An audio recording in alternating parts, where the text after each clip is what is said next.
Hello વિદ્યાર્થી મિત્રો, વિદ્યાનભાઈ ધર્મેઠકર YouTube channel હું ધર્મેઠકર આપ સૌ વિદ્યાર્થી મિત્રોનું હાર્દિક સ્વાગત કરું છું। વિદ્યાર્થી મિત્રો, આજે આપણે અર્થશાસ્ત્રની અંદર ચેપ્ટર નંબર 11 માં અમુક ટોપિક લેવાના છીએ અને આ આખો વિડિયો વિદ્યાર્થી મિત્રો હું એવો ટોપિક લેવાનો છું, તમે બોર્ડ ઉપર જોઈ શકો છો કે તમને દેખાતો છે સ્લાઇડમાં, તો કે ગાંધીજી વિશેના તમામ જે વિચારો છે ને એ આખા વિચારો અને એના લગતા જેટલા પણ પ્રશ્નો વિદ્યાર્થી મિત્રો 2 ગુણ આવે છે કે 3 ગુણ આવે છે અથવા તો 5 ગુણની અંદર મોસ્ટ ટાઈમ પે આવતા હશે તો એ બધાની ચર્ચા આ એક વિડિયોની અંદર કરવાનો છું। હું તમને વિદ્યાર્થી મિત્રો કહી દઉં શરૂઆતની અંદર કે આ વિડિયોનો ટાઈમ ડ્યુરેશન વધારે હશે, કારણ કે આનામાં એક સાથે મેં 3 ટોપિક કવર કર્યા છે। ત્રણે 3 ટોપિક વિદ્યાર્થી મિત્રો ખૂબ જ અગત્યના છે તમારી એકમ કસોટીની તૈયારી કરતા તો એકમ કસોટીની તૈયારી તેમજ તમારી યસ વાર્ષિક પરીક્ષાની ધ્યાનમાં તૈયારી કરતા હો તો આ તમામ ક્વેશ્ચન વિદ્યાર્થી મિત્રો ખૂબ જ ઉપયોગી સાબિત થઈ શકે છે। એટલે ખાસ વિડિયોને છેલ્લે સુધી જોજો। અત્યારે આપણે કોઈ પણ સાહિત્ય ઉપરાવાની જરૂર નથી, તમારા પાઠ્ય પુસ્તકની અંદર આવતી જે તમામ અગત્યની બાબતો છે બધી મેં આ સ્લાઇડની અંદર કવર કરી દીધી છે। એટલે થોડોક સમય વિદ્યાર્થી મિત્રો તમે મને થોડોક અહીંયા આપો, તમને કોઈ પણ સાહિત્ય ઉપરાવાની જરૂર નથી, માત્ર તમારું ધ્યાન અહીંયા હોવું જોઈએ, તમારા 2 કાન ખુલ્લા હોવા જોઈએ, તમારી 2 આંખો અહીંયા હોવી જોઈએ અને તમે જે વસ્તુ સમજો છો એને સમજી વિચારી અને યાદ રાખતા આવો, કારણ કે બહુ પ્રેક્ટિકલ ક્વેશ્ચનની વિદ્યાર્થી મિત્રો આની તમે ચર્ચા લીધી છે અને બહુ બેઝિક વેમાં લીધી છે। હું તમને એટલું ગેરંટી સાથે કહી શકું છું કે આ ચેપ્ટરની અંદર ને આ વિષયની અંદર અર્થશાસ્ત્ર તમને લાગે છે પણ આ ચેપ્ટરની અંદર અર્થશાસ્ત્ર નહીં લાગે। યસ, આ ચેપ્ટરની અંદર વિદ્યાર્થી મિત્રો ઘણા બધા કેળવણીકાર છે, ચિંતકો છે, એની પોતાની અમુક વિચારધારાઓ રજૂ કરી છે, જેમાં ગાંધીજી આવે છે, પછી પંડિત દીનદયાળ આવે છે, કોટિલે આવે છે, તો ઘણા બધા જે તત્વચિંતકો છે વિદ્યાર્થી મિત્રો એ લોકો પોતાની રજૂઆત આખા ચેપ્ટરની અંદર આર્થિક વિચારોના રીતે જે છે એ રજૂ કરી છે। એક રીતે કહી શકાય કે દરેક વ્યક્તિ બરાબર આની અંદર જે દરેક વ્યક્તિ આવે છે એ ચિંતક છે કે ફિલોસોફર છે કે પોતાની ફિલોસોફી રજૂ કરી છે। બસ એટલે શરૂઆતમાં કહી દો કે આનામાં કોઈ સિદ્ધાંત નહીં આવે કે જે અર્થશાસ્ત્ર સાથે સંકળાયેલો છે, પણ એટલી ચોક્કસ બાબત કહી શકું છું કે જે પણ સમજૂતી આવે છે એ અર્થશાસ્ત્ર સાથે સંકળાયેલી છે, બરાબર। એટલે એ રીતે મગજમાં લેજો, હું તમને બહુ પ્રેક્ટિકલ કરાવવાનો છું, બહુ વાર્તાની જેમ જ કરાવીશ, કારણ કે આની અંદર સમજવું ખૂબ જ જરૂરી છે। અને તમને ચોખ્ખો કહી દઉં ઘણા બધા ચેપ્ટર જે છે એમાં સિદ્ધાંતો ક્યાંક ને ક્યાંક આવતા, આની અંદર સિદ્ધાંતો આવે છે પણ યસ તમે સમજી ગયા બેઠે અર્થશાસ્ત્ર સિદ્ધાંતો નથી પણ અર્થશાસ્ત્ર સાથે સંકળાયેલા છે, આ હું ચોક્કસ કહી શકું છું, બરાબર। એટલે ખાસ ધ્યાન આપજો, આખા વિડીયોની અંદર આપણે ગાંધીજી ઉપર વિદ્યાર્થી મિત્રો ચર્ચા કરવાની છે અને આપણે બધાને ખ્યાલ છે કે આપણા ભારતની અંદર બરાબર આપણા રાષ્ટ્રપિતા તરીકે ગાંધીજીને ઓળખવામાં આવે છે। તો આ રાષ્ટ્રપિતા તરીકે ગાંધીજીને ઓળખવામાં આવે છે તો આ જે બધા સિદ્ધાંતો છે તમે ધોરણ 12 માં આવવાના છે, પણ તમને એટલું કહી શકું કે અત્યારે તમને 100% આપે, ધોરણ 12 ની અંદર 1% આવશે, સમજી ગયા? આવશે એ નક્કી છે। આ ટ્રસ્ટીશીપનો સિદ્ધાંત તમને ધોરણ 12 માં આવશે પણ કોના સંદર્ભમાં આવશે? ગ્રાહક સુરક્ષાના સંદર્ભમાં ચેપ્ટર નંબર 11 માં આવશે, જે એક જ ક્વેશ્ચન આવશે વાલીપણાનો સિદ્ધાંત, બસ એ 4 લીટીનો આવશે 2 માર્કની અંદર। તો બસ આવી રીતે છે, એટલે ખાસ ધ્યાનથી સમજજો। યસ, સૌથી પહેલા ક્વેશ્ચન લીધો છે વિદ્યાર્થી મિત્રો આપણે જે ગાંધીજી રજૂ કરેલા ટ્રસ્ટીશીપના સિદ્ધાંત, જેને વાલીપણાનો સિદ્ધાંત તરીકે ઓળખવામાં આવે છે, તેની વિગતે સમજો વિદ્યાર્થી મિત્રો। આ ક્વેશ્ચનને એપ્રોક્સિમેટલી સૌથી પહેલા આપણે કરાય ટાર્ગેટ 5 ગુણની અંદર, અને જે તે શાળા કક્ષા કીધું કે ભાઈ ગાંધીજી વાળો ક્વેશ્ચન કામનો છે ને 3 માર્કની અંદર જ માત્ર ક્વેશ્ચન પૂછે છે, તો 3 માર્કની અંદર પણ કામનો ક્વેશ્ચન છે, ડિપેન્ડ્સ ઓન યોર સ્કૂલ અથવા યોર ઇન્સ્ટિટ્યુશન। એને શું નક્કી કર્યું છે? એને એમ કીધું છે 5 માર્ક્સની અંદર મોસ્ટ ટાઈમ તો 5 માર્ક્સની અંદર, અને એને કીધું છે 3 માર્કની અંદર મોસ્ટ ટાઈમ તો 3 માર્કની અંદર। જો કે વિદ્યાર્થી મિત્રો ક્વેશ્ચન 5 માર્ક્સની અંદર પણ અવશ્ય ટાર્ગેટ કરજો, કારણ કે બહુ કામનો ક્વેશ્ચન છે, મેં તમને શરૂઆતમાં કીધું એ રીતે। હવે આપણે શરૂઆત કરીએ, શું કહે છે? ઈસોપનિષદના બુનિયાદી વિચાર મુજબ શું કહેવા માંગે છે? ધ્યાન રાખજો, બહુ કામની વસ્તુ છે, લાઈન છે કે આ જગતમાં જે કાંઈ છે ને તે સગળું ઈશ્વરથી વ્યાપ્ત એટલે કે દેન છે, બરાબર। તેથી પ્રથમ તેનો તમે ત્યાગ કરો અને પછી તમે તેને ભોગવો। શું કહેવા માંગુ છું તમને સમજાવો। આ આખા ક્વેશ્ચનની અંદર ગાંધીજીએ શું કીધું ખબર છે? જસ્ટ ફોર એક્ઝામ્પલ તમને સમજાવું જો, માત્ર કે સમજી ગયા આખા કોન્સેપ્ટ તમને ઈઝી લાગશે, ગેરંટી સાથે કહી શકો ક્વેશ્ચન કે અત્યારે એમ સમજી લો કે સમાજની અંદર જે પણ વર્ગ છે, બરાબર, હવે મૂડીપતિ છે કે ભાઈ ઉદ્યોગપતિ છે કે ધનિક વ્યક્તિ છે, એ જે પણ કાંઈ કમાવે છે એ કોને આપે છે સાહેબ? એ જે પણ કાંઈ કમાવે છે સાહેબ એ એના વારસદારને આપે છે। હવે એના વારસદારને જે છે બધી વસ્તુઓ જે એના એમ સમજો પિતા તરફથી આવી છે અથવા તો આ ઉદ્યોગપતિ તરફથી આવી છે એને તો એમને મળી ગઈ। તો આ સિદ્ધાંતમાં એવું કહેવા માંગે છે મિત્રો, ભગવદ્ ગીતાના અપરિગ્રહના સિદ્ધાંત મુજબ જો આની અંદર વસ્તુ આવે છે કે ભગવદ્ ગીતાના અપરિગ્રહના સિદ્ધાંતથી પ્રેરણે ગાંધીજીએ આ વિચાર રજૂ કર્યો છે કે અત્યારે વ્યક્તિને જે પણ કાંઈ મળે છે ને વિદ્યાર્થી મિત્રો, જો એ એના વારસદાર તરફથી મળે છે તો એ બધી વસ્તુ વિદ્યાર્થી મિત્રો કમાવેલી નથી, આ સિદ્ધાંત મુજબ કહેવા માંગે છે। આ સમજો, તમને બહુ પ્રેક્ટિકલ કહું છું, પરીક્ષાની અંદર આવું લખતા નહીં, પણ શું કહેવા માંગે છે કે અત્યારે જે પણ વ્યક્તિ કાંઈ ભોગવે છે, બરાબર, એ ભોગવે છે એની દેન કોણે આપી છે? સાહેબ ઈશ્વરે આપી છે। તો આ ઈશ્વરે આપી છે તો એમ કહેવા માંગે છે તમને વારસદાર તરીકે વારસામાં મળે છે તો સૌથી પહેલા તમે એનો ત્યાગ કરો। પછી તમે એને ભોગવો. એનો મતલબ શું કહેવા માંગે છે કે આની અંદર જે પણ અત્યારે વ્યક્તિ છે અથવા જે પણ વારસદાર છે કે જે કમાવતો નથી પણ સીધે સીધે એને વારસામાં વસ્તુ મળે છે, તો એ વસ્તુની અંદર એમ કહેવા માંગે છે કે સૌથી પહેલા શું છે, તમે એનો ત્યાગ કરો, પછી તમે એનો ભોગવો. આ સિદ્ધાંતની એક લાઈનની સમજૂતી મેં તમને આપી છે, બરાબર. આખા ક્વેશ્ચનમાં એમ જ કહેવા માંગે છે કે આની અંદર જે પણ માલિક છે, બરાબર, અથવા એકમની અંદર જે પણ વ્યક્તિ કમાવે છે, એ કમાવે છે તો એની દ્રષ્ટિ તરીકે વર્તવાનું છે. એમ નહીં કે મેં આ કમાવ્યું છે એટલે હું માલિક છું. આખા પ્રશ્નની સમજૂતી આપણે લેવાના છે. સમગ્ર પ્રશ્નોની અંદર ચર્ચા આ જ કહેવા માંગે છે કે આપણે એઝ અ ટ્રસ્ટી તરીકે બિહેવ કરવાનું છે. અને તમે સાંભળ્યું હશે કોઈ પણ સંસ્થાના ટ્રસ્ટીઓ શું કરે સાહેબ, એને બરાબર રીતે મેનેજ કરતા હોય સંસ્થાને.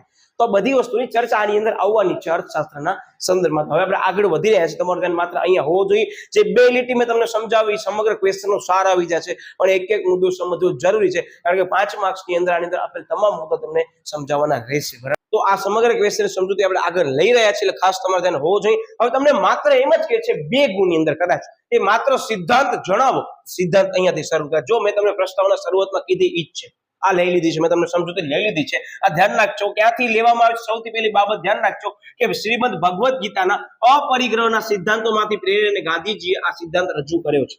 ગાંધીજીએ ક્યાંથી જે છે પ્રેરાઈને સિદ્ધાંત રજૂ કર્યો છે, આ બાબતને ખાસ નોટ કરજો. બાકી અનટુ ધ લાસ્ટ વાળો પણ એક ટોપિક છે, એને પણ નોટ કરી રાખજો, બરાબર. થોરો છે એને પણ નોટ કરી રાખજો. કદાચ એકાદ માર્કની અંદર આવે, તમને વાંધો આવે નહીં. જે સમજૂતી મેં અહીંયા લીધી નથી. હવે આપણે આગળ વધીશું. સિદ્ધાંત શું કહે છે કે કોઈ એક વ્યક્તિએ વારસામાં કે વેપાર કે ઉદ્યોગ દ્વારા વિપુલ સંપત્તિ જે છે એની માલિકી મળી હોય તો તે એ મિલકત કાયદેસરની માલિકી ભલે એ વ્યક્તિની રહે છે, તમને કીધું હોય કાયદેસરની માલિકી ભલે એ વ્યક્તિની રહે છે, પણ એને ટ્રસ્ટી તરીકે વર્તવાનું છે. જો ઈ જ કે છે યસ. પરંતુ દેશના લાખો માણસોને સ્વમાનતાપૂર્વક જીવવા માટે જેટલું જરૂરી છે ને એટલું જ જે છે એ મેળવવાનો તે વ્યક્તિને અધિકાર છે. તમને ખબર જ છે કે ભાઈ આપણી જરૂરિયાત આટલી બધી વસ્તુઓથી સંતોષાઈ જાય છે તો એટલું જ મેળવવાનું છે. આની અંદર એવું કહે છે, બરાબર, ધ્યાન રાખજો. યસ. તેના સિવાયની મિલકત હકીકતમાં કોની છે સાહેબ? સમાજની માલિકીની છે.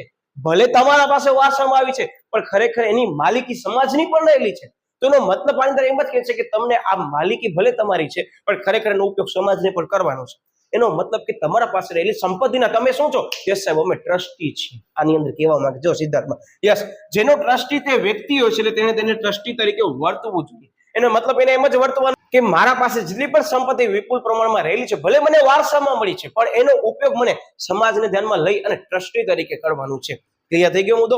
ઓકે. બહુ બેઝિક રીતે મેં તમને સમજાયું છે. આ પરીક્ષાની અંદર મારો શબ્દ યાદ રાખજો. તમને પૂછાય છે ને, તમે આ વસ્તુ બરાબર સમજી હશે ને, તમને એમ જ લાગશે આ તો વાંચવાની જરૂર છે જ નહીં, પણ વાક્ય રચના એઝ ઇટ ઇઝ શક્ય હોય તો ટ્રાય કરજો. બાકી કોન્સેપ્ટ આ છે એટલે ખાસ ધ્યાન રાખજો. હવે આપણે આગળ વધીએ. શું કહે છે કે ટ્રસ્ટીશિપના સિદ્ધાંતના મુખ્ય મુદ્દાઓ અંગે સમજૂતી આપો, અથવા મહત્વના મુદ્દાઓ અંગે સમજૂતી આપો. જો આવી રીતે ક્વેશ્ચન પૂછાય છે વિદ્યાર્થી મિત્રો, તો 5 માર્ક્સની અંદર જે છે તમને બધા સિદ્ધાંત સમજાવવાના રહેશે. આની અંદર તમે જોઈ શકો છો 3 સિદ્ધાંત, યસ, પછી બાકી તમને દેખાય છે 6 સિદ્ધાંત, અને આમ ટોટલ 8 સિદ્ધાંત છે. આ 8 સિદ્ધાંત જનરલી વિદ્યાર્થી મિત્રો લખવા પડશે. ભલે ટૂંકમાં તો ટૂંકમાં, પણ તમને મેન્શન નથી કરેલો તમારી શાળાકીય કક્ષાએ કે એટલા જ સમજાવો તો બધા સમજાવી દેવાના, પણ તમને મેન્શન જ કરીને આપે છે પેપરની અંદર માત્ર એટલા સમજાવો તો એ અલગ વસ્તુ છે. પણ તૈયારી બધાની રાખજો, બરાબર. ઓકે. યસ. શું કહે છે સૌથી પહેલી વસ્તુ કે ધનિકોનું હૃદય પરિવર્તન વિદ્યાર્થી મિત્રો જવું જોઈએ. આની અંદર એમ જ કહેવા માંગે છે સૌથી પહેલા ગાંધીજીના વાલીપણ સિદ્ધાંત અથવા ટ્રસ્ટીશિપના સિદ્ધાંતમાં કે છે કે ધનિકોનું હૃદય પરિવર્તન થવું જોઈએ. કઈ રીતે થશે? જો એની ચર્ચા આમાં જ કરવામાં આવી છે કે ધનિકોએ ઉદારતા દાખવીને પોતાની પાસે મિલકત કે સંપત્તિનો ઉપયોગ સમાજના લાભ માટે કરવો જોઈએ. બધાને ખ્યાલ છે કે અત્યારે જે પણ વ્યક્તિ અથવા જે પણ ઉદ્યોગપતિ અથવા જે પણ એકમનો માલિક છે, એ જે પણ પ્રવૃત્તિ કરે છે એ પ્રવૃત્તિ કરે છે સમાજમાં રહીને જ કરે છે. અને આપણે ધોરણ 11 ની અંદર વાણિજ્ય સંચાલનમાં આવી ગયું કોર્પોરેટ સોશિયલ રિસ્પોન્સિબિલિટી, સામાજિક જવાબદારીના ભાગરૂપે જે પણ વ્યક્તિ કમાવે છે એ બધું સમાજમાંથી જ કમાવે છે, તો એનો લાભ સમાજને થવો જોઈએ. એવું હૃદય પરિવર્તન યસ એની ભાવનામાં હોવું જોઈએ. ઉદ્યોગપતિ, માલિક કે એકમની અંદર રહેલો જે વ્યક્તિ છે એ, બરાબર. એમની પાસેની સંપત્તિના ખરા માલિક પોતે નથી, પણ સમાજ તેનો સાચો માલિક છે. વિચાર કરો, એની અંદર ચોખ્ખો કે છે કે એના પાસે જે પણ સંપત્તિ છે ને એ સંપત્તિનો માલિક સમાજનો વ્યક્તિ છે. ધ્યાન રાખજો, કારણ કે પોતે દ્રષ્ટિ છે. શા માટે? કારણ કે સાહેબ આર્થિક પ્રવૃત્તિ કરે છે, આર્થિક પ્રવૃત્તિ સમાજમાં રહીને કરે છે. એનો મતલબ કે અત્યારે જે પણ વ્યક્તિ અત્યારે તમારી સામે આર્થિક પ્રવૃત્તિ કરે છે એ આર્થિક પ્રવૃત્તિની અંદર નાણાં મેળવે છે અથવા વળતર કાંઈ પણ મેળવે છે, તો એ વળતર આપનાર કોણ છે? સાહેબ સમાજની અંદર રહેલો વ્યક્તિ છે. બરાબર, આ કોન્સેપ્ટ આવું કહેવા માંગે છે. મતલબ કે યસ આની અંદર એમ જ કહે છે કે તમને સમાજને ઉપયોગી લાભ માટે આનો ઉપયોગ કરવો જોઈએ પોતાની સંપત્તિનો. માટે તમારું હૃદય પરિવર્તન થવું જરૂરી છે, જેનામાં શ્રદ્ધા તમારી વધારે હોવી જરૂરી છે. યાદ રાખજો. બરાબર, આ હૃદય પરિવર્તનના સિદ્ધાંતનો શ્રદ્ધાનો ભાગ કહી શકાય છે. અંદર એક મુદ્દો આવે છે, મેં લીધો નથી, મેં તમને અહીંયા જ કરાવી દીધું. ઓકે, હક્કોને બદલે ફરજ હવે આની અંદર એમ જ કહે છે કે આ બધી બાબતોની અંદર તમે એમ નહીં કહી શકો કે તમારા રાઇટ્સ છે, આ તમારી ફરજમાં આવે છે કે તમને આવું કરવું જોઈએ. You should be do about that.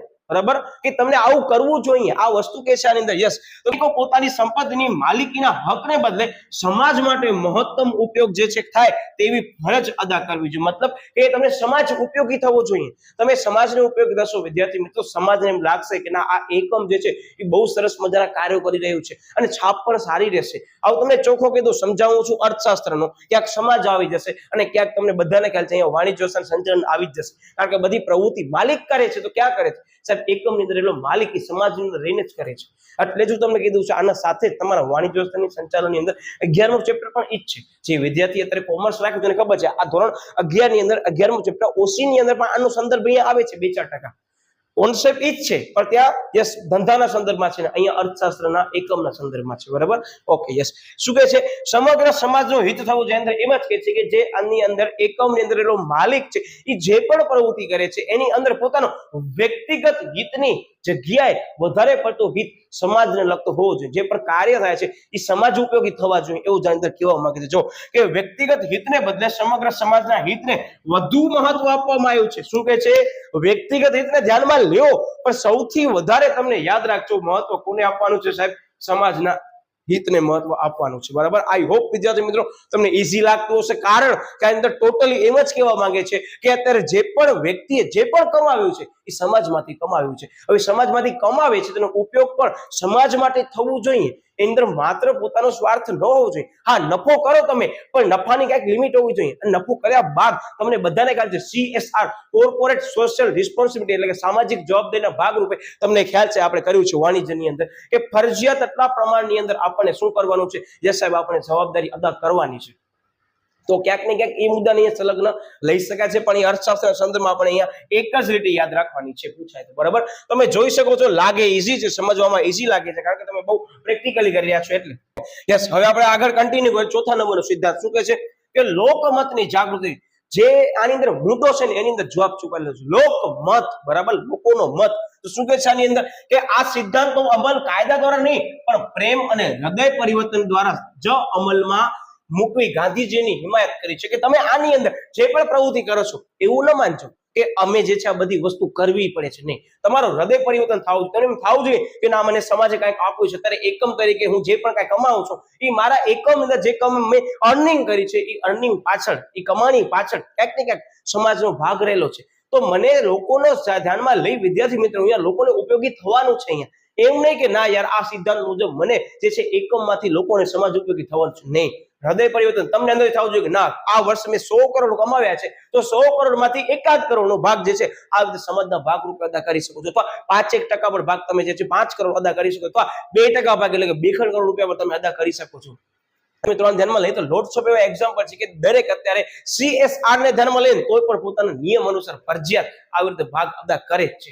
પણ ગાંધીજી એવું કહે છે ના તમે આવી રીતે ન કરો, તમે હૃદય પરિવર્તન દ્વારા કરો. બરાબર, તો અહીંયા ગાંધીજીને કેટલીક નિયમો તમને એવા લાગે છે કે આ નિયમ છે પણ નિયમ નથી. પણ ગાંધીજીના જે વિચારો છે ને એને ધ્યાનમાં લઈ વિદ્યાર્થી મિત્રો અમુક નિયમ અવશ્ય બનાવવામાં આવ્યા છે એ હું કહી શકું છું. પણ અહીંયા મેન્શન કરતા નહીં. મેં તમને જે કીધું કે CSR ની અંદર કમ્પલસરી જે છે એ છેલ્લા 3 વર્ષના સરસ નફાને ધ્યાનમાં લઈએ તો આટલા ટકા તમને જે છે એ CSR માં ફાળવવા પડશે તો નિયમ બની ગયો. પણ એ વાણિજ્યના સંદર્ભમાં નિયમ બનાવવામાં આવ્યો છે, કાયદાના સંદર્ભમાં કંપની દ્વારા 2013 ની જોગવાઈ મુજબ બનાવવામાં આવ્યો છે. પણ અહીંયા ગાંધીજી એવું નથી કીધું, ધ્યાન રાખજો. બરાબર, ઓકે, હું તમને એટલે આ વસ્તુ સમજાવું છું કારણ કે ઘણા બધા વિદ્યાર્થીઓને ખ્યાલ છે કે આપણે વાણિજ્ય સંચાલન અને SPCC પણ ભણાવી છે તો તમને અહીંયા મગજમાં સ્ટ્રાઇક થશે સાહેબ આ બધી વસ્તુ ગાંધીજીએ તો હૃદય પરિવર્તન માટે કીધી હતી કે તમે તમારી ઈચ્છા મુજબ કરી શકો. પણ સાહેબ વર્તમાન સમયમાં નિયમ અનુસાર કરવાનું એ કંપની દ્વારા લાગુ પડે છે. પણ અહીંયા ગાંધીજીની વિચારધારા લાગુ પડતી નથી, પણ ગાંધીજીની વિચારધારામાંથી લેવામાં આવી હોય એવું હોઈ શકે છે. બરાબર, આ ખાસ ધ્યાન રાખજો. યસ, ટ્રસ્ટી ને વળતર કે ટ્રસ્ટી એટલે કે જે એકમની અંદર જે ઉદ્યોગપતિ છે, જે માલિક છે, જે એકમ છે એ આવી બધી પ્રવૃત્તિ કરે છે તો એને સમથિંગ ઇન રિટર્ન કંઈક રિવોર્ડ આપો કે જેથી કરી બાકીના લોકો જે છે એને પ્રોત્સાહન મળે કે ના ભાઈ આ એકમે આવું કંઈક સારું કાર્ય કર્યું છે સમાજ ઉપયોગી, તો એને સરકાર દ્વારા પાર્ટિક્યુલર જે છે એ એવોર્ડ આપવામાં આવ્યો છે એ રીતે. તો જો અંદર એ જ કે છે કે સંપત્તિનો માલિક જ્યારે તેને ટ્રસ્ટી તરીકે કાર્ય કરે છે, મતલબ મેં તમને કીધું ત્યારે ટ્રસ્ટી તરીકે કાર્ય કરે છે, સમાજ ઉપયોગી કાર્ય કરે છે, તો કે છે અંદર ત્યારે તેના વહીવટ માટે વિદ્યાર્થી મિત્રો વર્તનની જોગવાઈ રાજ્ય સરકારે કરવી જોઈએ કે આ એકમે આવું કંઈક સારું કાર્ય કર્યું છે તો અમારા તરફથી આને આ ભેટ કે આ એવોર્ડ કે આને આ વહીવટ વિધાનમાં લઈ અમુક અમે જે છે સગવડો પૂરી પાડશું કે તમે અમુક ટકા ભાગ જે છે તમે કરો ને અમુક ટકા ભાગ સરકાર અમારા રાજ્ય સરકાર તરફથી તમને આપવામાં આવશે કે તમે આ બધી પ્રવૃત્તિની અંદર ઉપયોગ કરો. તેવા લોટ્સ ઓફ એક્ઝામ્પલ છે વિદ્યાર્થી મિત્રો, અત્યારે આપણે લેશું ને તો ઓછા પડશે કે વર્તમાન સમયની તમને બધાને ખ્યાલ છે કે આપણા દેશની અંદર ઉદ્યોગપતિની યાદીઓની અંદર તમને બધાને ખ્યાલ છે કે જે ટાટા ગ્રુપ છે બરાબર, જ્યાં સુધી રતન ટાટા હયાત હતા ત્યાં સુધી વિદ્યાર્થી મિત્રો એક સરસ મજાનો રિપોર્ટ રજૂ કરવામાં આવ્યો હતો કે રતન ટાટા પોતાની સંપત્તિ અંદર જેટલો પણ નફો થાય છે નફાના 60% કે તેથી વધારે ભાગ જે છે એ આવી રીતે દાનમાં ઉપયોગ કરે છે. આ લાઈવ એક્ઝામ્પલ છે, પરીક્ષામાં લખવાની જરૂર નથી, હું તમને કોન્સેપ્ટ એટલે સમજાવું છું કે આ લાઈવ એક્ઝામ્પલ તમને સમજાવવા માંગુ છું બરાબર. ઓકે, કે સાથે સાથે તમને થતું આવે કે સાહેબ આવા લાઈવ એક્ઝામ્પલ પણ ઘણા બધા આવશે કે મેં ત્યારે માત્ર એક જ લીધું છે. ઓકે યસ, રાષ્ટ્રીયકરણનો વિરોધ વિદ્યાર્થી મિત્રો બહુ સરસ મજાની વાત આની કરી છે. કોણે ખબર છે? ગાંધીજીએ એવું કીધું કે આપણા દેશની અંદર જે પણ સંપત્તિ છે બરાબર, જે એકમો છે એની માલિકી ઉદ્યોગપતિ પાસે હોવી જોઈએ, આપણને એને સરકારને આપવાનું નથી. રાષ્ટ્રીયકરણ મતલબ કે કોઈ પણ જે ભાગ છે વિદ્યાર્થી મિત્રો સરકારને આપવો, કે ના આપણને સરકારને આપવું નથી, પણ એક બહુ સરસ મજાની વાક્યરચનાનો પ્રયોગ કર્યો છે કે જો એ એકમનો માલિક અથવા જે ટ્રસ્ટી છે એ પોતાની ભૂમિકા અદા કરવામાં નિષ્ફળ જાય છે ને તો એ પૂરેપૂરી માલિકી રાજ્ય સરકારને કેન્દ્ર હસ્તક નિયંત્રણમાં હોવી જોઈએ. શું કહી તો બહુ સરસ મજાની લાઈન કીધી. સિદ્ધાંતમાં આગળ આવશે, કન્ટિન્યુ કરશું. તો આનામાં એમ કે છે કે આની અંદર જેટલી પણ સંપત્તિ ઉદ્યોગપતિ પાસે જેના પાસે છીનવાની નથી એને એનો ઉપયોગ કરવા દેવાનું છે. રાષ્ટ્રીયકરણ કરશું તો ક્યાંક ને ક્યાંક જે સામાન્ય જનતા છે એને એમ લાગશે કે સરકાર જે છે ક્યાંક ને ક્યાંક પોતાની સત્તાનો ઉપયોગ કરશે, તો એને ધ્યાનમાં લઈ એમ જ કહેશે ના આપણને અહીંયા રાષ્ટ્રીયકરણને વધારે પ્રાધાન્ય આપવાનું નથી. બીજી બાબત એમ જ કહે છે કે જો આવા બધા મૂડીપતિઓને આપણે આ રાષ્ટ્રની જે સંપત્તિ છે એનો ઉપયોગ કરવા આપશું, જે પોતાની માલિકીની જશે એ લોકોની બરાબર, તો ક્યાંક ને ક્યાંક આવા ઘણા બધા ઉદ્યોગપતિઓ તૈયાર થશે, ઘણા બધા મૂડીપતિ તૈયાર થશે, કારણ કે એ લોકો પાસે ક્યાંક ને ક્યાંક એવી આવડત રહેલી હશે.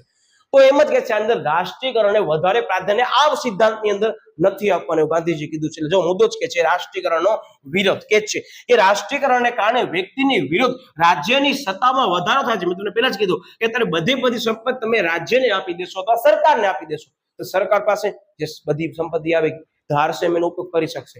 અંદર એ જ કે છે જેના કારણે લોકોમાં નૈતિકતાનો ભાવ ઘટશે. શું કહે છે અંદર ગાંધીજીના બોલેલા વાક્યો છે કે હું મૂડીપતિ અને જમીનદાર પાસે જમીન રહેવા દઈશ, પરંતુ જો એને શબ્દનો પ્રયોગ કર્યો પરંતુ, બટ શું કહે છે યસ તેઓ મિલકતના ટ્રસ્ટી છે ને એમ સ્વીકારવા એને સમજાવીશ, કે પહેલા હું એને સમજાવીશ કે તમે મિલકતના ટ્રસ્ટી છો, જો નહીં સમજો તો સાહેબ તમે ચર્ચા કરીને આગળના સિદ્ધાંતમાં કન્ટિન્યુ થાય છે. આ બહુ સરસ મજાની વાક્યરચના છે વિદ્યાર્થીઓ, તમને પરીક્ષામાં પૂછાય છે ને ક્વેશ્ચન તો એમ જ કહેશે તમને અવતરણ ચિહ્નની અંદર લખવાનો બહુ સરસ મજાનો ક્વેશ્ચન લાગશે. બરાબર, બહુ બેઝિક વસ્તુ કીધી. શું કીધી ફરીથી રિપીટ કરી દો, પરીક્ષામાં ટાર્ગેટ કરી શકાય. એટલે કે હું મૂડીપતિ અને જમીનદાર પાસે જમીન રહેવા દઈશ. ભાઈ મૂડીપતિ છો, તમારા પાસે જમીન છે રાખો, પણ શું કીધું એને કીધું પરંતુ એવું મિલકતના ટ્રસ્ટી છે એવું હું તમને સમજાવીશ કે તમને ટ્રસ્ટી તરીકે વર્તવાનું છે, નહીં કે હું માલિક છું એટલે ગમે તે કરી શકીશ. બરાબર, આની અંદર એવું કહેવા માંગે છે. જો આગળ કન્ટિન્યુ કરીએ એના પછીના સિદ્ધાંતમાં આવે જ છે યસ કે વારસદારની નિમણૂક. શું કહે છે કે સંપત્તિના કાયદેસરના માલિક હોય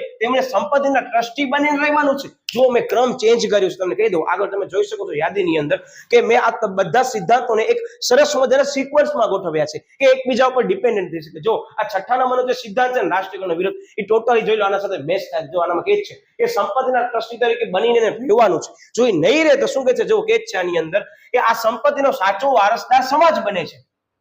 શું કહે છે કે તમે ટ્રસ્ટી બની અને તેમને કહેશ કે તમે વર્તન આવી રીતે કરવાનું છે, પણ તમે ટ્રસ્ટી તરીકે નહીં વર્તો તો શું કહે છે આની ખરેખર માલિકી સમાજની છે. પછી જો આગળ કે છે યસ તે સંપત્તિના માલિકના અવસાન બાદ જે તેની ટ્રસ્ટી તરીકેની નિમણૂક કરે છે તેને નવા ટ્રસ્ટી તરીકે ઓળખવામાં આવશે, તે કામ કરશે. કે ભાઈ અત્યારે કોઈ વ્યક્તિ છે મૃત્યુ પામે છે તો એના એકમની અંદર બીજા વ્યક્તિ વારસદાર તરીકે ટ્રસ્ટી તરીકે નિમવામાં આવશે. બરાબર, ઓકે. પછી કે છે જો ગાંધીજીએ સંપત્તિના માલિકને કાયદા કે રાજ્યની મંજૂરી દ્વારા સંપત્તિના વારસદાર નિમવાનો અધિકાર આપવાનું જણાવે છે. કે અત્યારે જે પણ ઉદ્યોગપતિ છે કે મૂડીપતિ છે, જે પણ વ્યક્તિ અત્યારે કાર્ય કરે છે વિદ્યાર્થી મિત્રો, એ પોતાના એકમને ચલાવે છે, તો એના મૃત્યુ બાદ, એના અવસાન બાદ એને પૂરેપૂરો અધિકાર છે કે મારો વારસદાર કોણ હશે. આ ધ્યાન રાખજો, કાયદાએ આ લોકો છૂટ આપી છે, બરાબર આ લોકોને. યસ. પછી શું કહે છે અંદર, રાજ્યનું નિયંત્રણ. હવે જો 8મો મુદ્દો આવ્યો, ગાંધીજીએ જોયું ને, હવે જે વાક્ય રચના મેં તમને આગળ કીધી ને, કે જો એ લોકો ટ્રસ્ટી તરીકે નહીં વર્તે તો હવે જો એનો જવાબ આની અંદર આવ્યો છે. શું? તો કે રાજ્યનું નિયંત્રણ. કે છે કે મૂડીપતિઓ જ્યારે સંપત્તિના ટ્રસ્ટી તરીકે કામ કરવામાં નિષ્ફળ જાય ત્યારે તેવી મિલકત પર જે છે રાજ્યનું નિયંત્રણ રહે છે, અથવા રાજ્ય હસ્તક લેવાની ગાંધીજીએ વાત માન્ય ગણે છે. જો બહુ સરસ મજાની લાઈન કીધી. આનામાં શું કહે છે, ફરીથી રિપીટ કરું, જો તમારો રિવિઝન થાય, કે રાષ્ટ્રીયકરણનો વિરોધ કર્યો કે ના, રાષ્ટ્રને બધી માલિકી આપણે આપવાની નથી. પછીના સિદ્ધાંતમાં શું કીધું કે ના, તમને તમારા વારસદારનું નિમણૂક કરવાનો કાયદા દ્વારા અધિકાર આપવામાં આવે છે, પણ જો એ લોકો ટ્રસ્ટી તરીકે નિષ્ફળ જાય છે તો આના ઉપર માલિકી જે છે રાજ્ય સરકારની આવી જશે. ક્લિયર થયો? જો ત્રણે સિદ્ધાંત એકબીજા પર ટોટલી ડિપેન્ડન્ટ છે.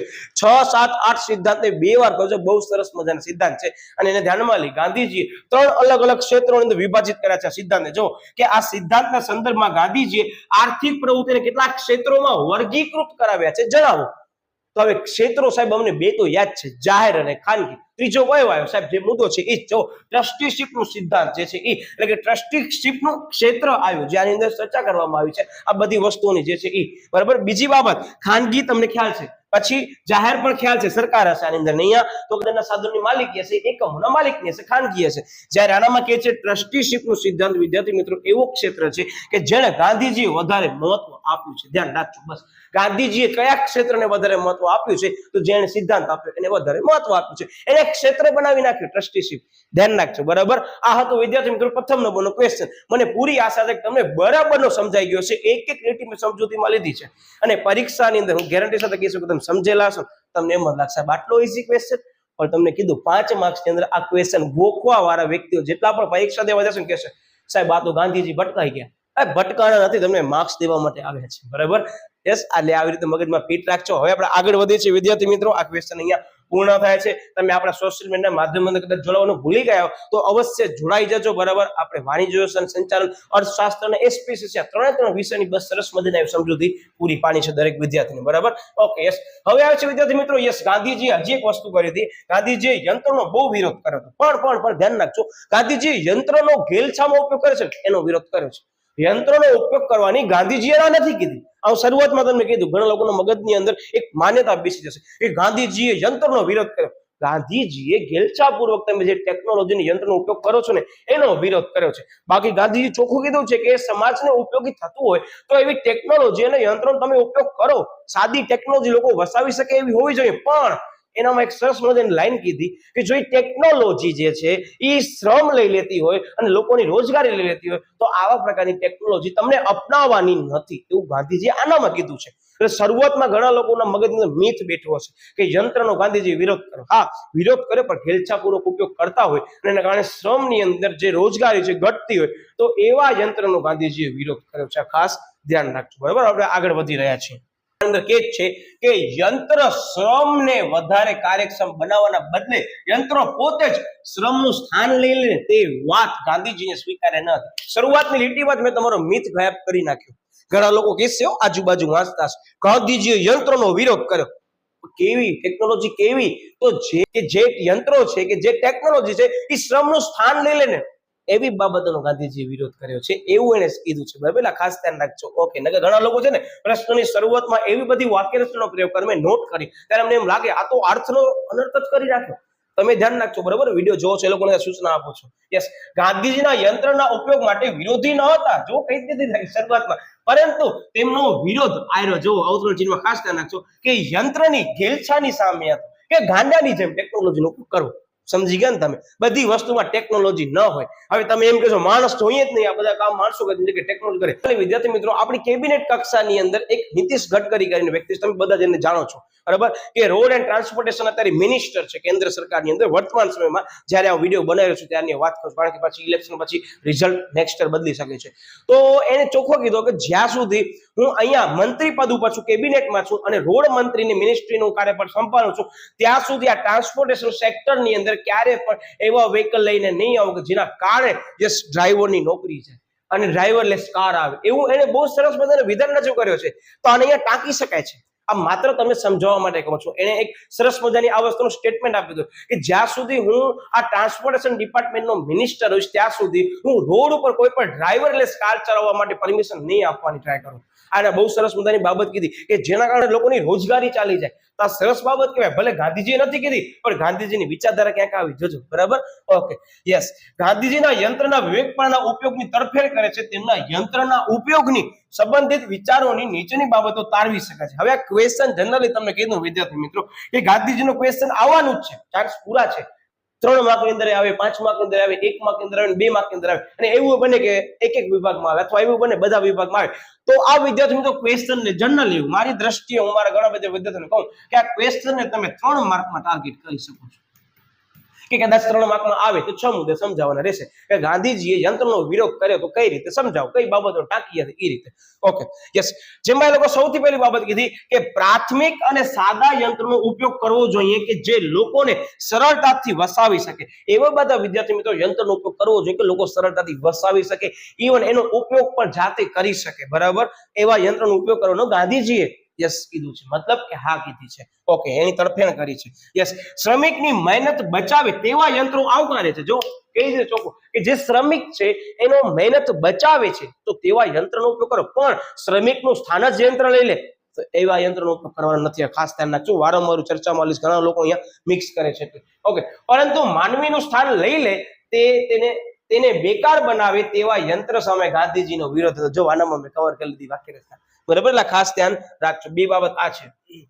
યસ. બાકીની 4 બાબત શું કહે છે કે યંત્રોના ઉપયોગને કારણે હજારો લોકો બેકાર બને તેવા શ્રમનો બચાવ યોગ્ય કહેવાય નહીં. શું કહે છે કે શ્રમ જે છે એના કારણે લોકો બેકાર બને છે, આ શ્રમનો બચાવ યોગ્ય ન કહેવાય. તમે કરો શ્રમ, એમ જ કે છે કે એના સ્થાન તમે યંત્ર લઈ લેશો, તમે કહેશો શ્રમ બચી ગયું. ના, આ વસ્તુ ગાંધીજી ના કીધી છો, ધ્યાન રાખજો. એટલે જાની અંદર કહે છે જો કે યસ, યંત્રોનો ઉપયોગ કરવાથી વ્યક્તિગત લાભ નહીં પરંતુ સમગ્ર સમાજનો લાભ આવકારે છે. માત્ર એક વ્યક્તિ એમ કે છે ઉદ્યોગપતિ કે ના યંત્રનો ઉપયોગ કરીશ, મને માણસની જરૂર નહીં પડે, તો એનો લાભ ન હોવો જોઈએ.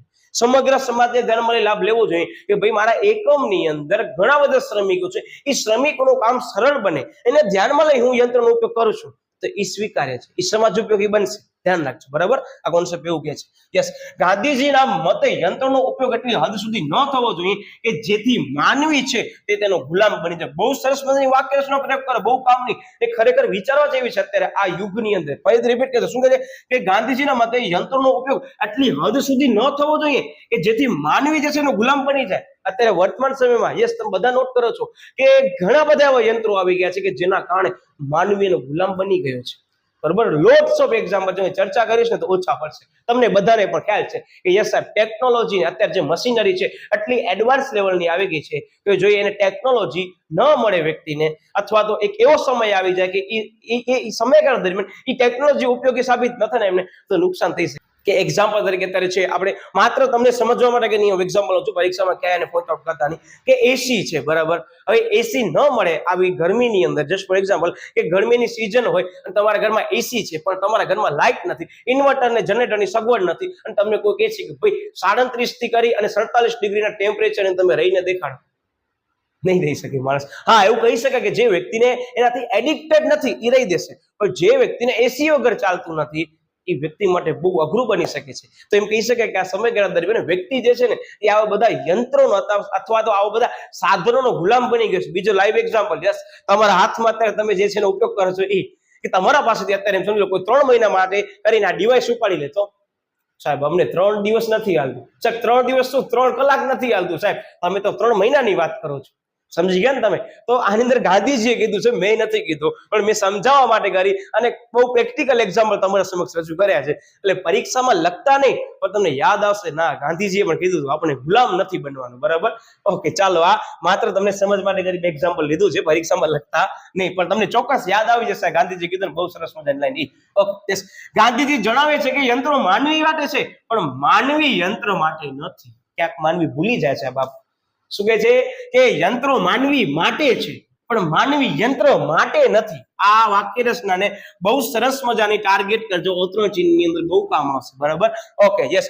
યંત્રોને લીધે સંપત્તિનું કેન્દ્રીકરણ થતું હોય તો ગાંધીજી તેવા યંત્રનો ઉપયોગનો વિરોધ કરે છે. સંપત્તિનું કેન્દ્રીકરણ એક હતું થઈ જાય કે એમ સમજો એકમની અંદર યંત્રો સિવાય કાંઈ જ નથી. માનવી જે છે આવે છે, માલિક આવે છે, અથવા બે એકમની અંદર વ્યક્તિ આવે છે, મશીન ચાલુ કરે છે, બધી વસ્તુ પ્રોસેસ થઈને હાથમાં આવી જાય, વસ્તુ તૈયાર માલ. તો તમે સમજી ગયા ને, કેન્દ્રીકરણ થઈ ગયું. આની અંદર બધી વસ્તુ યંત્ર જે છે એને કરી છે, બધી વસ્તુનું મેન્યુફેક્ચરિંગ યંત્રએ કર્યું છે. અને વર્તમાન સમયની અંદર તમને બધાને ખ્યાલ છે વિદ્યાર્થી મિત્રો, બહુ એડવાન્સ લેવલની ટેકનોલોજી આવી ગઈ છે. કે આ કાચો માલ છે અત્યારે, સપોઝ એને કોઈ મશીનમાં નાખીશ તો એવા મશીન બની ગયા છે કે સીધો બારે વસ્તુ તૈયાર થઈને આવશે, પેકિંગ થયેલી આવશે. તો આની અંદર એમ જ કહે છે કે ત્યાં જ્યાં કેન્દ્રીકરણ એક જ જગ્યાએ સત્તા કેન્દ્રિત થઈ જતું હોય ને તો યંત્ર એ સારા ન કહેવાય. આની અંદર એવું જ કહે છે. બરાબર, ઓકે. યંત્ર શ્રીમંતો માટે ગરીબોના શાસનનું સાધન બનવું જોઈએ નહીં. કે ભાઈ શ્રીમંત એમને કેવું જોઈએ કે ભાઈ આટલી વસ્તુ કરી જ દો તમે. મશીન તો રાતના 12 વાગે ચાલુ હશે, મશીન જે છે રાતના 3 વાગે ચાલુ હશે, પણ ભાઈ માનવી છે રાતના 3 વાગે આરામ કરતું હશે. સમજી ગયા ને તમે? આ મુદ્દાની સમજૂતી મેં તમને એક્ઝામ્પલથી શા માટે સમજાવ્યું કે તમે એમ નહીં કહી શકો રાતના 4 વાગે જે છે તો સવારના પહોરના 4 વાગે જે છે કે રાતના 3 વાગે જે તમે ઉત્પાદન પ્રવૃત્તિ કરો, મશીન તો ચાલુ રહેશે, તમે કેમ ચાલુ નથી રહેતા? આવું તમે નહીં કહી શકો માનવીને. સમજી ગયા ને તમે? એટલે માનવીને શું કે છે આની અંદર? યસ, તો કે ગરીબોના શાસનનું સાધન બનવું જોઈએ નહીં, કે એના ઉપર શાસન કરી શકે એવું ન હોવું જોઈએ. એને ધ્યાનમાં લઈને જ વિદ્યાર્થી મિત્રો ઘણા બધા કાયદા આવ્યા છે લેબરને ધ્યાનમાં લઈ. તો આ માત્ર તમને સમજૂતી માટે છે. તો આખા ક્વેશ્ચન ની અંદર આટલા 6 મુદ્દાને ટાર્ગેટ કરવાના છે. અને આને ધ્યાનમાં લઈ એક મુદ્દો મેં અહીંયા જ લઈ લીધો વિદ્યાર્થી મિત્રો. બહુ સરસ મજાની વાત માત્ર ગાંધીજીએ નથી કરી, ઇવન વિદ્યાર્થી મિત્રો પંડિત દીનદયાળે કરી છે. શું કીધું કે ભારતની અંદર કયા પ્રકારની ઉત્પાદન પદ્ધતિ હોવી જોઈએ? તો પંડિત દીનદયાળે પણ એવું જ કીધું છે કે ભારતની અંદર શ્રમ પ્રધાન ઉત્પાદન પદ્ધતિ હોવી જોઈએ. હવે શ્રમ પ્રધાન ઉત્પાદન પદ્ધતિ એટલે શું? કે જેની અંદર વધારે પ્રમાણમાં શ્રમનો ઉપયોગ કરવામાં આવે, શ્રમિકોનો ઉપયોગ કરવામાં આવે છે. તો એનો ઓપોઝિટ શું છે? મૂડી પ્રધાન. મૂડી પ્રધાન મતલબ શું? કે મૂડી પ્રધાન એટલે કે જેની અંદર વધારે પ્રમાણમાં યંત્રો અને મૂડીનો ઉપયોગ થતો હોય. અત્યારે મેં તમને 2 પોઈન્ટો બધું સમજાવ્યું છે, પણ ભારતે જે છે એ કઈ વસ્તુને એક્સેપ્ટ કરી છે અને વધારે પ્રાધાન્ય આપ્યું છે એવું પંડિત દીનદયાળે પણ કીધું છે. તો સાહેબ શ્રમ પ્રધાન ઉત્પાદન પદ્ધતિ. અને તમે નોટ કર્યું હશે કે ભારત શ્રમ પ્રધાન દેશ છે, જ્યારે અમેરિકા છે એ મૂડી પ્રધાન દેશ છે. આ ઘણા બધા આગળ તમે ધોરણ 12 માં જશો, એડવાન્સ લેવલે જશે. બરાબર, સમજૂતી આવવાની છે આગળ બધા ચેપ્ટરોની અંદર, ધોરણ 12 ની અંદર. અત્યારે મેં તમને એટલે લીધો કે આ ક્વેશ્ચન સાથે સાથે પંડિત દીનદયાળ વાળા ક્વેશ્ચન પર થઈ ગયો. જો કે પંડિત દીનદયાળે પણ આ વસ્તુનો પોઈન્ટ આઉટ કર્યો છે. તો આમાંથી પ્રશ્ન એમ બની શકે કે ભારતની અંદર કયા પ્રકારની ઉત્પાદન પદ્ધતિ જે છે એ સ્વીકારવી જોઈએ, અથવા પંડિત દીનદયાળે જે છે એને સ્વીકારવા માટે પ્રાધાન્ય આપ્યું છે. તો પંડિત દીનદયાળ પૂછે કે નોર્મલ પૂછે, શ્રમ પ્રધાન ઉત્પાદન પદ્ધતિ આવશે. બહુ બેઝિક વસ્તુ છે. પણ હા, એમ કે છે કે આ પ્રકરણની અંદર કયા એવા વ્યક્તિ હતા કે તત્વચિંતક હતા કે ફિલોસોફર હતા કે જે લોકો કીધું હતું કે શ્રમ પ્રધાન ઉત્પાદન પદ્ધતિ ઉપયોગ કરવી વધારે અનુકૂળ છે? તો આની અંદર પંડિત દીનદયાળ આવશે, યાદ રાખજો. પણ એમ કે છે કે કોણે યંત્રનો જે છે ઘેલછાની અંદર ઉપયોગ કરવાનો નથી અને વિરોધ કર્યો તો ગાંધીજી આવશે. આ 2 વસ્તુમાં ખાસ નોટ કરજો. આ મેં બંને પ્રશ્ન સાથે લીધેની પાછળ તમે કારણ સમજી ગયા છો કે અમુક જવાબ છે પ્રશ્ન બનાવી શકશે, પ્રશ્નને જવાબ બનાવી શકશે એ રીતે. બરાબર, એટલે બહુ બેઝિક રીતે તમે કરજો, તમને પ્રશ્ન આવડવું જરૂરી છે. Okay, yes. હવે આવે છે ગાંધીવાદ જેવો કોઈ વાદ નથી. હવે આ ક્વેશ્ચન આખી રજૂઆતમાં ગાંધીજી શું કીધું ખબર છે? કે જે શાશ્વત સત્ય છે ને, હકીકત છે ને, એ બધી વસ્તુ મેં આની અંદર સમજાવી છે ગાંધીવાદની અંદર. એટલે ગાંધીવાદ એ કોઈ વાદ નથી. આખી ક્વેશ્ચનની સમજૂતી મેં તમને અત્યારે 1 મિનિટમાં કહી દીધી છે. કે જે હકીકત છે એ સિદ્ધાંત સ્વરૂપે ગાંધીજીએ જે છે રજૂ કર્યું છે. આ આખી પ્રશ્નની સમજૂતી છે. જો કે આ ક્વેશ્ચન વિદ્યાર્થી મેં તો તમને કહી દઉં કે 2/3 માર્કની અંદર ટાર્ગેટ કરી શકાય એવા ક્વેશ્ચનો છે. બરાબર, ગાંધીજી વાળો ઓછામાં ઓછો એક ક્વેશ્ચન વિદ્યાર્થી મિત્રો તમે કોઈ પણ કક્ષાએ પરીક્ષા દેતા હશો ને આવશે. મારો શબ્દ યાદ રાખજો. બરાબર, એટલે સૌથી પહેલા મેં ટાર્ગેટ ગાંધીજીને કર્યો ને પાછળનું મારું ઇન્ટેન્શન ઈ જ છે. બરાબર, આઈ હોપ તમે સમજી શકતા હશો કે આ પ્રશ્ન સૌથી પહેલા લેવાનું કારણ ઈ જ છે કે ઘણા બધા વિદ્યાર્થીઓને ગોખવાની ટ્રાય કરે છે, પણ સમજશો ને ત્યારે મતલબ સાહેબ બહુ સરસ ક્વેશ્ચન હતો. તમને ગાંધીજી પરીક્ષાની અંદર યાદ આવે? પરીક્ષામાં એટલો બધો આપણે ગાંધીજી વિશે લખવાનું નથી, અને મેં આની સમજૂતીની અંદર પ્રસ્તાવના નથી લીધો કે ગાંધીજીનું પૂરું નામ છે મોહનદાસ કરમચંદ ગાંધી હતો, જન્મ છે એ પોરબંદરમાં થયો હતો, એમના પિતાનું નામ કરમચંદ ગાંધી હતું. બરાબર, ભાઈ 2 ઓક્ટોબરે એમનો જન્મ થયો હતો. આ બધી વસ્તુ નથી લેવાનો, સમજી ગયા, લઈ લીધી. પણ આ પ્રસ્તાવનાના ભાગરૂપે તમે ધોરણ 5 થી ભણીને આવ્યા છો. મને એટલી વસ્તુની ખાતરી છે વિદ્યાર્થી મિત્રો, હું નાનો હતો ત્યારે મને હજી યાદ છે ધોરણ 5 થી ગાંધીજી ઉપર મને પ્રોજેક્ટ મળ્યો હતો, અને મેં સરસ મજાનો એક મોટો ફોટો ગાંધીજીનો પહેલા પેજ ઉપર ચડાવ્યો હતો. તમે સમજી ગયા ને? ધોરણ 5 થી તમને આ બધી વસ્તુ આવે છે, એટલે મેં એ કવર નથી કરી. બરાબર, ધ્યાન રાખજો. પણ મેં તમને કીધી આ અગત્યની બાબત છે, બધી ત્યાં મેન્શન કરી જ છે. ઓકે, શું કહે છે કે ગાંધીજીના આર્થિક, સામાજિક અને રાજકીય જીવન અંગેના સામાન્ય દર્શનને ગાંધીવાદ તરીકે ઓળખવામાં આવે છે. એક માર્કની અંદર ગાંધીવાદ કોને ઓળખવામાં આવે છે? ગાંધીજીના સૌથી પહેલા યસ સાહેબ આર્થિક, પછી યસ સાહેબ સામાજિક અને રાજકીય જીવન અંગેના સામાન્ય દર્શનને ગાંધીવાદ તરીકે ઓળખવામાં આવે છે. ક્લિયર? ઓકે યસ સાહેબ. હવે આપણે આગળ વધીએ છીએ. ગાંધીજીએ તેમના વિચારોમાં કોઈ નવું તત્વ કે નવો સિદ્ધાંત શોધી કાઢ્યો છે તેવો તેમનો કોઈ દાવો નથી. ગાંધીજી કહે છે મેં કોઈ સિદ્ધાંત નથી શોધ્યો. હા, તમે આવી ગયો ભણવામાં. જો કયો સિદ્ધાંત આવ્યો? વાલીપણાનો સિદ્ધાંત.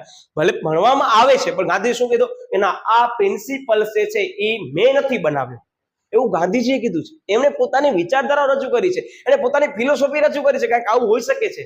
એટલે સિદ્ધાંત નથી, આ ધ્યાન રાખજો. ભલે તમને આવે છે એ તમારી વસ્તુ સાચી છે, પણ એમ કીધું મેં કોઈ સિદ્ધાંત બનાવ્યો નથી, ખાસ ધ્યાન રાખજો. ગાંધીજી કહી ગયા છે આવું, તોય તમને આવી ગયો. Okay yes. તે ખરેખર સત્યો દર્શાવીને નિત્ય જીવનના પ્રશ્નોમાં લાગુ પાડવાનો પ્રયાસ કર્યો છે. મેં તમને જે કીધું આગળ આપણે ચર્ચા પર કરી વાલીપણના સિદ્ધાંતમાં જે રિયાલિટી હતી એને ચોખ્ખું કહી દીધી. યાંત્રિકરણનો વિરોધ કર્યો એ રિયાલિટી હતી, ચોખ્ખી એને કહી દીધી છે. તો બસ આ જ વસ્તુ કે છે. યસ. આમ ગાંધીજીએ પોતાના વિચારો કોઈ ચોક્કસ વાદના માળખામાં મૂકવાનું યોગ્ય ગણેલ નથી, એટલે જ માળખામાં નથી આવતા, પણ સમજૂતીમાં આવે છે કે આવું હોવું જોઈએ. બરાબર? ઓકે. તેમના જ શબ્દોમાં ગાંધીવાદ જેવો કોઈ વાદ છે જ નહીં, એટલે આવો પ્રશ્ન સરસ મજાનો બનાવ્યો છે. ગાંધી ચોખ્ખો કહી દીધો ગાંધીવાદ છે જ નહીં. ઇવન હું અત્યારે જે બધી વસ્તુ મૂકીને જાઉં છું, તમે મારી પાછળ જે છે આ વસ્તુનો જે છે વધારે પ્રમાણમાં જે છે યસ મોટા મોટા પુસ્તકો ન લખજો, એવું ગાંધીજીએ જીવન ચરિત્રમાં કીધું છે. બરાબર? આમાં ભલે મેન્શન નથી પણ ગાંધીજી ચોખ્ખું કીધું છે કે હું અત્યારે મારા અહીંયા વિચારો જ રજૂ કરું છું. આ વિચારો ઉપર કોઈ પણ તમને આગળ વિશેષમાં ટિપ્પણી કરવાની નથી કે તમે એના ઉપર નવી પુસ્તકો બનાવી નાખો. ના, ગાંધીજીએ ચોખ્ખું તેમના જીવન ચરિત્રમાં મેન્શન કર્યું છે પુસ્તકમાં કે હું માત્ર તમને વિચારો જે પ્રેક્ટિકલ છે એ હું રજૂ કરું છું. બરાબર? તો મેં તમને પહેલા જ કીધું કે કાયદાની અંદર ક્યાંક ને ક્યાંક અમુક વિચારધારાઓ આવે છે ને, એ તમને એમ લાગશે કે ના સાહેબ આ ગાંધીજીની હોઈ શકે છે, પણ ત્યાં મેન્શન નથી કર્યું કે ગાંધીજીના આ સિદ્ધાંત મુજબ આ વસ્તુ આવી ગઈ.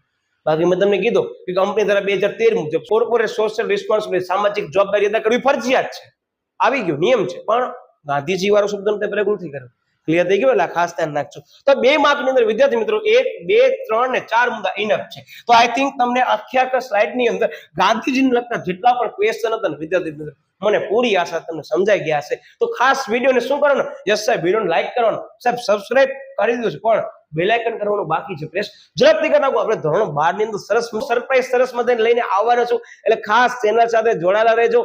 તમને બધાને ખ્યાલ નહોતો કીધું કે ધોરણ 12 ની અંદર કાંઈક આપણે નવું ઇનિશિયેટિવ સ્ટાર્ટ કરવાના છીએ ઇનોવેટિવ વેમાં, એટલે ખાસ ચેનલ સાથે જોડાયેલા રહેજો. તમને બધા ન્યૂઝ આપણા સોશિયલ મીડિયાના માધ્યમથી મળી જશે, એટલે ખાસ એ સોશિયલ મીડિયાના માધ્યમથી જોડાઈ જજો. અને આના પછીનો ચેપ્ટર ખેતીના આયામો જે છે એ આપણે આગળ લેવાના છીએ, તો જરૂર તે એનો એક વિડીયો જોઈ લેજો. મને એવું લાગે છે પરીક્ષાને તમને ખૂબ જ ઉપયોગી થઈ શકે છે. તો હવે આપણે મળી છે ખેતીના આયામો, એટલે કે પ્રાકૃતિક ખેતીના આયામોની અંદર આપણે મળીએ છીએ. ત્યાં સુધી બાય બાય.